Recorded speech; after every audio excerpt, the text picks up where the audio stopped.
You're listening to Opinions and Beer. I prefer mead.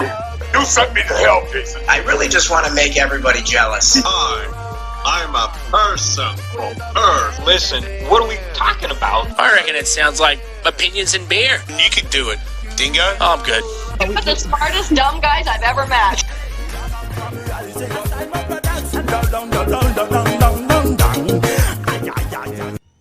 Hello and welcome to Opinions and Beer. I'm your host Adam. Today with me is Ed Ray 1416. Yo. Today we're just gonna be chatting, Ed Ray. We're gonna be chatting right now. Though I've got a beer to review. How's your day going so far? Oh, it's going pretty good. I cannot complain. Well, I've got ourselves I think we're gonna have ourselves a nice little Texas episode with some Texas news to go along with this Texas beer here. I have a Texas Blonde. It is a blueberry blonde ale brewed by the Galveston Bay Beer Company in Galveston, Dickinson, Texas. What kind of crap is this? Why is Galveston Bay Company in Dickinson, Texas? What a false advertisement. Well, it is in Galveston County, so that counts as something. Okay, you got me there. It is 6.3% in alcohol by volume. Looks good, smells good, smells like blueberries. There's a very blueberry smell to it. Ed Ray, I see that you actually have a wine as well. Let me review the beer, and you're going to get to do your wine segment here on Opinions and Beer. Our opinion when Ed Ray's on, which is quite frequently, it's opinions and alcohol. Opinions and alcohol. But so I'm gonna try this beer.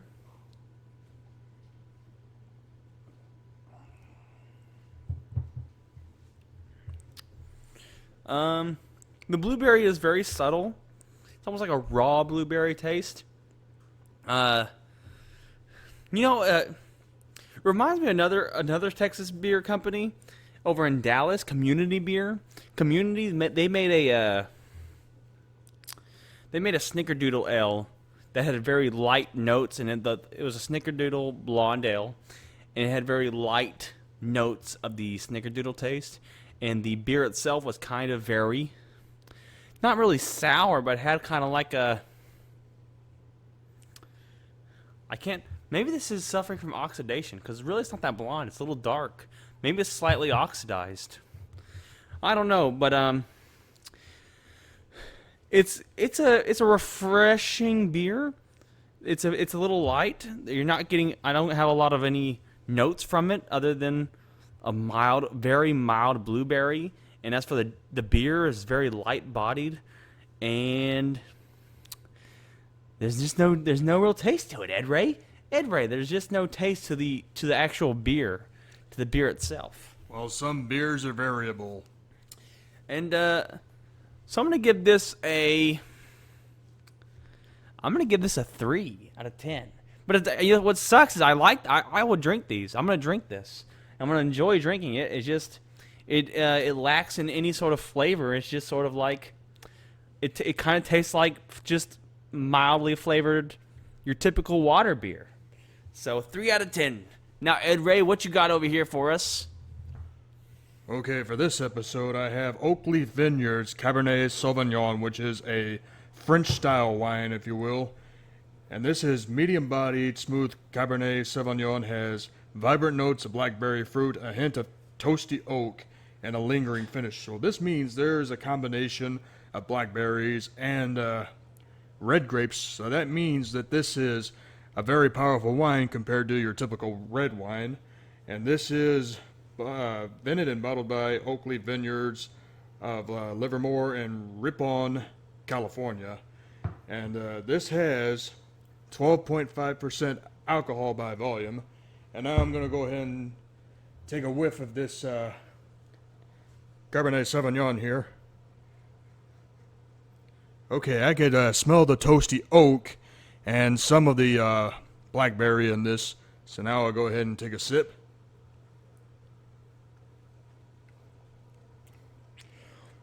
Well, It's very strong. Has a strong alcohol taste to it. And I do taste some of the blackberry. May not be on the sweet side, but it's a very powerful wine. So I think what I'm going to do is give this a 7 out of 10. 7 out of 10. That's a pretty good rating, considering how your last non-sweet wine you gave a pretty low rating. Oh, it was pretty awful compared to what... Okay. This is tolerable compared to one of the wines that I reviewed that I give a 4 out of 10. So yeah, this is good stuff. Moving on, we got some Texas news. So Greg Abbott, that's our Hey, he's the governor. he's the of governor. Texas. Greg Abbott, he signed into law the breweries can now sell canned beers from the brewery. I think you only can, legally you can only sell a case, I believe. Obviously, there's no one really enforcing that law, but now it's legally craft breweries can sell beer from the brewery, and this has actually sparked some outrage and backlash from beer vendors, saying that might hurt their sales because they don't have to go through the vendors no more. They can just go to the brewery, get it for cheaper. What do you think about that, Ed Ray? I think for all the beer consumers out there that enjoy craft beer, this is actually a good thing because it helps the brewing companies make more money because they don't have to distribute. They can actually sell direct to the customers. And for guys like you and Eamon and other people out there that love their beer, this is actually a very nice feature, a very nice implementation of legality from Governor Abbott. Yes, and it's a great step forward for all those wanting to know. I made a you can actually go sign a petition that I made on change.org. It is to drop the borders from Texas for craft beer, because right now beer cannot come into the state. You can get beer brought to you from the store and stuff like that, and it can be shipped. You can now ship beer to the consumer within the state, but we still can't get craft beer from outside of Texas. And I'm trying to change, and I'm trying to.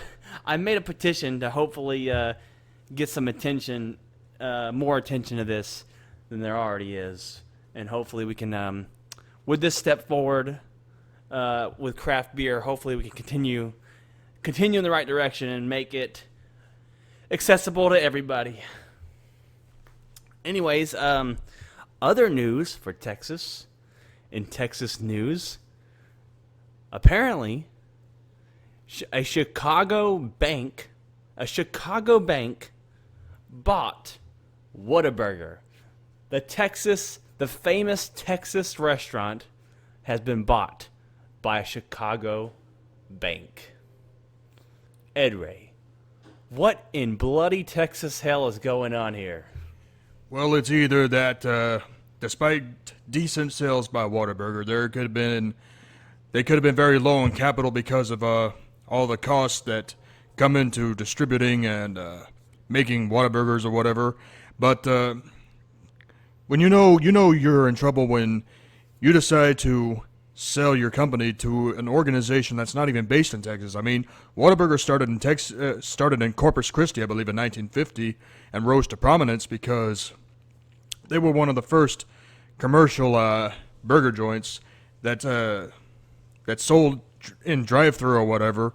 But the other problem I'm having to see, this is hard to explain, but I'm going to try to explain this. With Whataburger being sold to a corporation or a banking company in Chicago, what is this going to mean for the future of Whataburger? Does this mean that the quality of the burgers are going to go downhill? Will the prices go up or go down? We don't know that. And I'm kind of skeptical to the direction that Whataburger is going to be going from here. Hopefully, maybe the prices will go down. Maybe. I mean, Whataburger, if you've been to them, maybe you're right. Maybe they were hurting on income.